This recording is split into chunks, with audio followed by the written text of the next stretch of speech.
Assalamualaikum warahmatullahi wabarakatuh. Alhamdulillah, puji syukur kepada Allah Subhanahu wa taala yang mana pada pagi hari yang berbahagia ini kita diberikan kesempatan untuk hadir pada ruang yang sangat sederhana ini. Tujuannya adalah untuk saya mempresentasikan rencana tindak lanjut dari hasil pelatihan kami di PKG PJOK kelas 005 ini. Terima kasih kepada ibu-ibu semua yang telah memenuhi untuk mengikuti kegiatan hari ini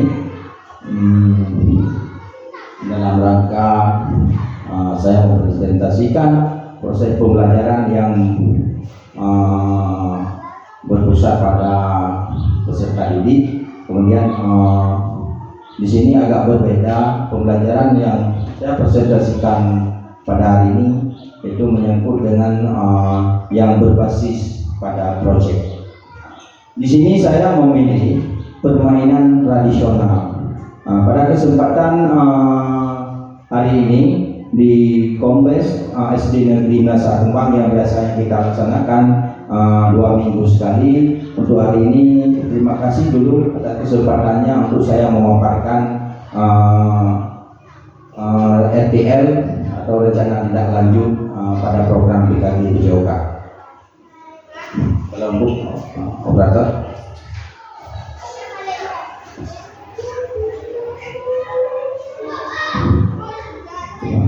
Ini fasilitatornya.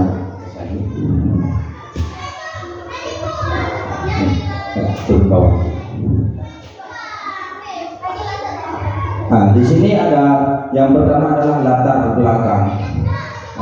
Permainan tradisional berbasis proyek adalah pendekatan pembelajaran yang memanfaatkan permainan tradisional sebagai media untuk mengajarkan berbagai keterampilan dan pengetahuan kepada siswa.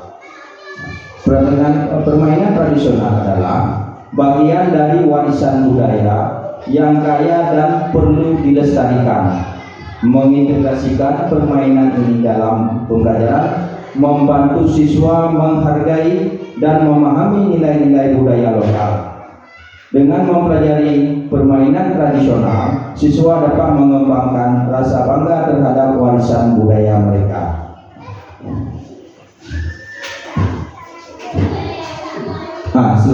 Selanjutnya adalah di tujuan.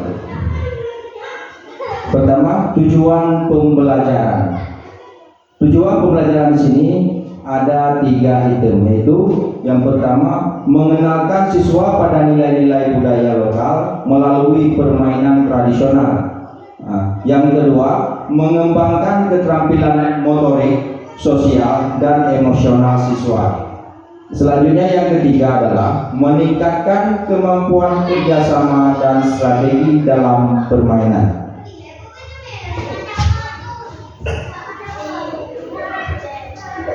Yang kedua, topik dan tema proyek. Di sini ada 2 aspek. Yang pertama tema permainan tradisional Nusantara. Yang kedua, topik memilih satu atau beberapa permainan tradisional seperti contohnya engklek, gobak sodor, congklak, atau bentengan untuk dijadikan proyek pembelajaran.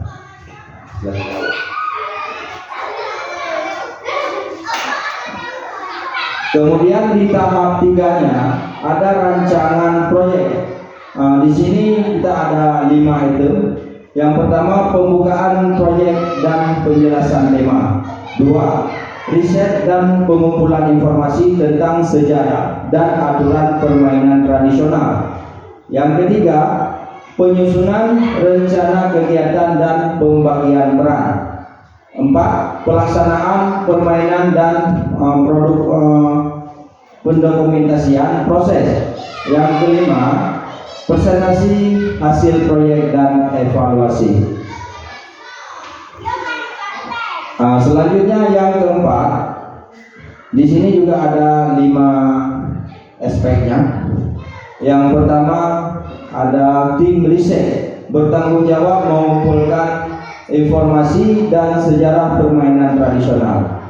Yang kedua, tim perencanaan menyusun rencana kegiatan dan menentukan aturan permainan. Yang ketiga, tim pelaksana melatih keterampilan bermain dan mengorganisir permainan. Selanjutnya yang keempat, tim dokumentasi, itu yang bertugas mencatat dan mendokumentasikan proses dan hasil proyek. Yang kelima, tim evaluasi, yaitu mengevaluasi pelaksanaan dan hasil proyek serta memberikan umpan balik.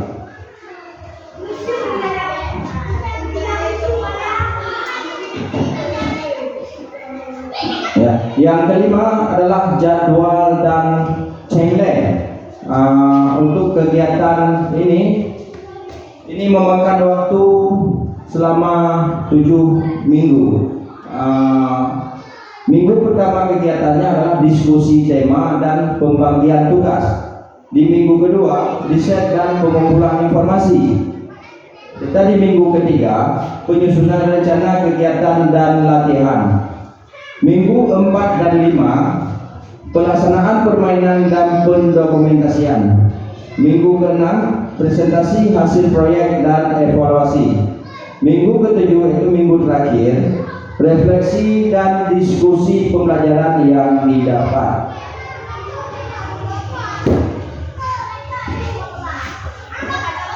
Di nomor 6 ada sumber daya dan bahan. Ini untuk sarana dan prasarana yang dibutuhkan atau yang digunakan. Pertama, referensi tentang permainan tradisional, itu buku, artikel, serta video. Kemudian alat dan bahan yang diperlukan untuk permainan, misalnya congklak, batu, dan kapur. Kemudian selanjutnya yang ketiga itu ruang atau lapangan untuk pelaksanaan permainan.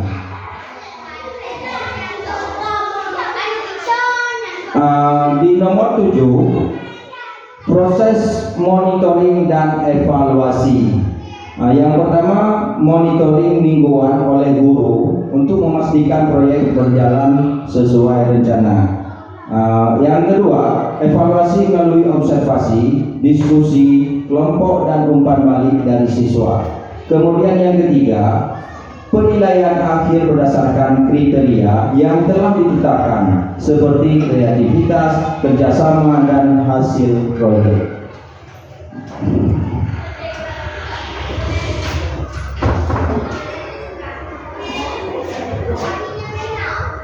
Kemudian nomor 8, di sini ada dokumentasi proyek. Di sini ada 2 item. Yang pertama, membuat jurnal proyek yang mencatat setiap langkah dan perkembangan. Yang kedua, mendokumentasikan proses dan hasil proyek dalam bentuk video, foto, atau tulisan.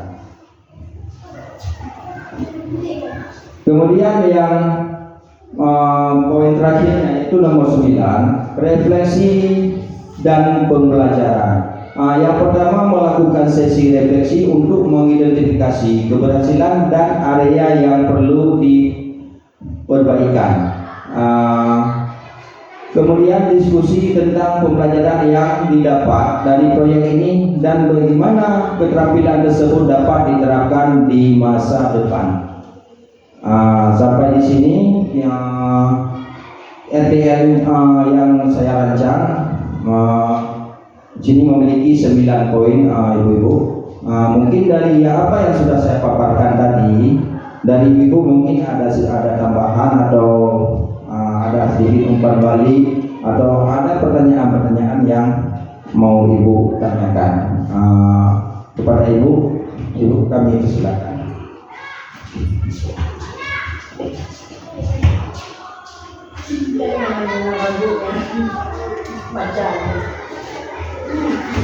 Ya, silakan Ibu Halimah.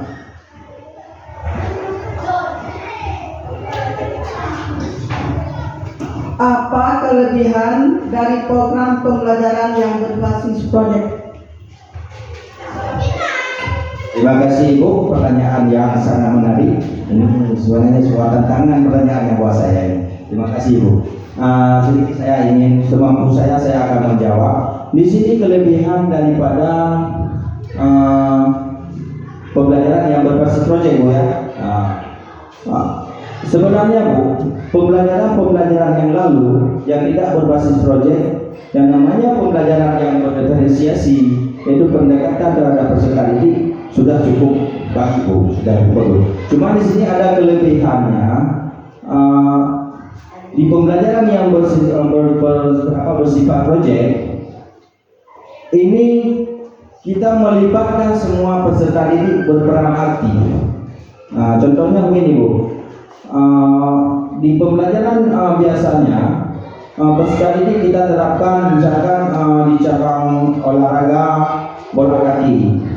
Di sini yang terlibat hanya anak laki-laki, sedangkan anak perempuan dia cenderung lebih tidak menyukai kepada permainan bola kaki. Dengan sendirinya peserta didik tidak semuanya terlibat dalam kegiatan yang kita terapkan. Kenapa kita terapkan pembelajaran yang bersifat proyek? Di sini kita melibatkan semua peserta didik terlibat aktif. Kemudian kita bisa memberikan pilihan terhadap peserta didik kita. Dia mau memilih sebagai apa. Di sini juga kita karakternya terbentuk. Contohnya Bu, misalkan ada siswa ada siswa misalkan ini siswa kurang normal dari siswa-siswa yang lain, misalkan dia kakinya agak pincang ini itu contoh. Apapun yang kita terapkan cabang olahraga, tentunya dia tidak bisa ikut. Kenapa? Karena keterbatasan fisiknya tadi. Tetapi dengan proses pembelajaran yang berbasis proyek ini, dia bisa kita beri pilihan. Nah, kamu mau jadi apa nak? Oh, Pak, saya mau jadi yang mencetak skor. Nah, dengan sendirinya dia sudah terlibat dalam kegiatan. Oh Pak, saya mau jadi panitia Pak. Dengan sendirinya dia sudah terlibat. Adapun oh Pak, saya mau lebih tinggi lagi, saya mau jadi kepala dinas, saya mau ke acara. Dengan sendirinya Bu, dia sudah terlibat dalam kegiatan yang kita terapkan. Itu Bu. Kemudian pembelajaran yang berbasis proyek ini benar-benar apa yang kita terapkan tepat sasaran. Benar-benar berpusat pada peserta didik. Diferensiasinya ini tercapai.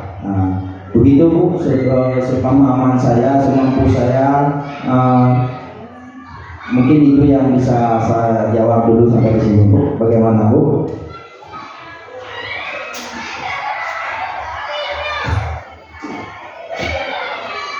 Alhamdulillah, jawabannya tepat. Terima kasih. Terima kasih kepada Ibu Halimah. Mungkin kedepannya kita akan menciptakan proyek-proyek selanjutnya, baik itu dari pembelajaran PJOK itu sendiri ataupun pembelajaran yang lain Bu, juga bisa diterapkan. Di sini kita butuh itu kolaborasi, kerjasama. Jadi semua guru, bukan hanya guru olahraga, semua guru, semua warga sekolah ini harus terlibat aktif dalam proses pembelajaran. Ini kita punya tujuan yang sama Bu, kita punya tanggung jawab yang sama di sini. Biarpun kita beda-beda jurusan. Terima kasih Bu. Kemudian selanjutnya ada pertanyaan yang lain.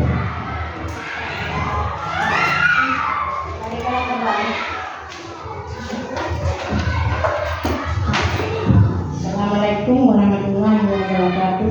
Salam. Ini agak sedikit ya Pak. Apakah Bapak dapat memilih pembelajaran yang khusus atau jenis pembelajaran yang Bapak pilih? Karena untuk apa Bapak pilih yang model yang ada itu? Terima kasih Bu Asia. atas pertanyaannya. Ini pertanyaannya lebih tinggi lagi ya, naik level lagi dari pertanyaan Ibu Halimah tadi. Pertanyaannya di sini, kenapa harus memilih pembelajaran yang model ini, Bu? Terima kasih, Bu. Saya akan berusaha untuk menjawab. Ini seperti yang saya katakan tadi, Bu. Di sini, kenapa saya harus memilih pembelajaran model project? Kalau pembelajaran model-model yang lama, bukan tidak baik, sudah baik. Cuman kenapa kita memilih ini? Untuk membuat suasana belajarnya lebih menggembirakan, lebih menyenangkan bagi anak. Karena kita di kurikulum yang baru ini, kita dituntut untuk pembelajaran yang lebih menyenangkan. Karena di sini merdeka belajar, anak-anak lebih merdeka, mereka bisa memilih kegiatan yang mereka inginkan. Karena dengan kegiatan yang mereka inginkan, berarti mereka akan bertanggung jawab. Yang pertama di sini bertanggung jawab untuk kegiatan yang dilakukan, karena yang dia inginkan, berarti tepat sasaran, Bu. Begitu. Satu lagi, Bu, mungkin ini kenapa saya memilih pembelajaran di sini tadi permainan tradisional. Kenapa enggak nasional gitu ya? Ini agar supaya anak-anak sekarang ini kan mungkin, Bu, sudah lupa budayanya sendiri, sudah lupa peninggalan budayanya, mereka sudah nggak tahu apa yang namanya ini, misalkan congklak, gerobak sodor, enggrang. Di sini kita coba bangkitkan kembali budaya kita, Bu. Budaya Nusantara ini kita hidupkan kembali melalui proses pembelajaran di tingkat dasar. Begitu, Bu. Terima kasih, Bu. Ada yang lain, Ibu? Mungkin tambahan atau umpan balik, mungkin ada pertanyaan juga.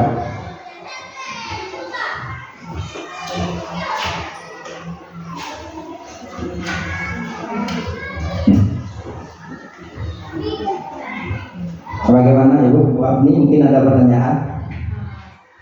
Saya tidak ada pertanyaan, cuma mendapat saya apa yang tadi Bapak bilang bahwa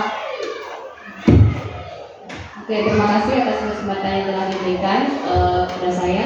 Jadi nggak ada pertanyaan di sini, cuma saya menambahkan apa yang tadi Bapak bilang bahwa bagaimana kita salah satunya untuk melestarikan permainan daerah ya, maksudnya tradisional itu daripada nasionalnya. Walaupun memang ada beberapa perlombaan-perlombaan yang di mana masih banyak ya permainan tradisional yang sudah dilupakan oleh anak-anak ataupun dari kelompok-kelompok kita, itu aja. Seharusnya lebih mengingat mereka bagaimana permainan-permainan itu yang bisa menjadi budaya kita, itu saja. Terima kasih. Terima kasih, Bu Arni, atas saran atau baliknya. Terima kasih, itu sangat bermanfaat bagi saya. Itu jadi sebuah motivasi untuk saya mengembangkan khususnya program-program pembelajaran PJOK di SD Negeri Masangubang untuk kedepannya. Terima kasih, Ibu. Mohon kerjasamanya ibu-ibu di mana ada kekurangan ataupun di mana yang mesti harus ditambahkan ataupun di mana harus ini, begini Pak. Saya sangat berterima kasih. Mohon bantuan ibu-ibu untuk mengarahkan di mana kekurangan saya, sehingga kedepannya pembelajaran di sekolah kita semakin meningkat. Dan mudah-mudahan insya Allah kedepannya sekolah kita jadi sekolah yang maju. Amin. Sampai di sini, Bu, mungkin ada dari ibu-ibu yang lain.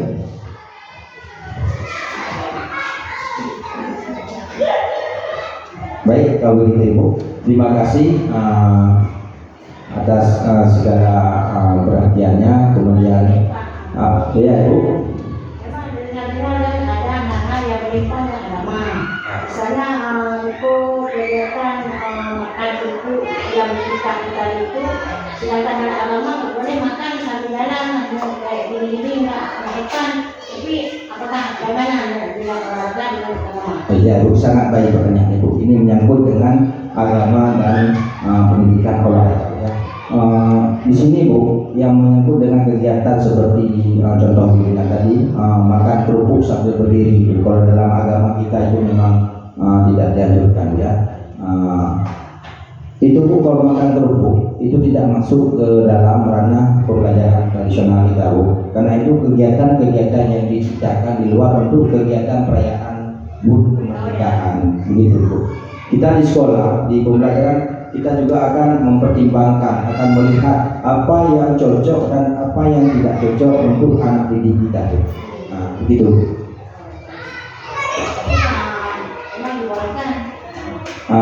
Kalau segi agama itu memang tidak dibolehkan, tetapi kalau dari segi hiburan atau kegiatan-kegiatan yang dilaksanakan untuk kegiatan memeriahkan, mungkin itu Bu di luar di luar aspek keagamaan mungkin boleh Bu, tetapi kalau di dalam aspek keagamaan seperti kita tadi mungkin itu di dalam agama kita memang dilarang.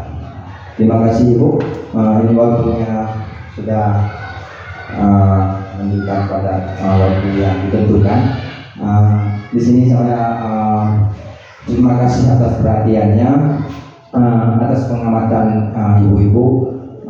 Mudah-mudahan kedepannya dengan dukungan ibu-ibu dan kepala sekolah, saya bisa mengembangkan pembelajaran di sekolah SD Negeri Nasah Kumbang dengan proyek-proyek atau pembelajaran yang berdiferensiasi lainnya kepada peserta didik baik dan berkelanjutan ke depannya. Amin. Alhamdulillah pada pertemuan hari ini terima kasih sekali lagi ibu-ibu. Saya akhiri. Assalamualaikum warahmatullahi wabarakatuh.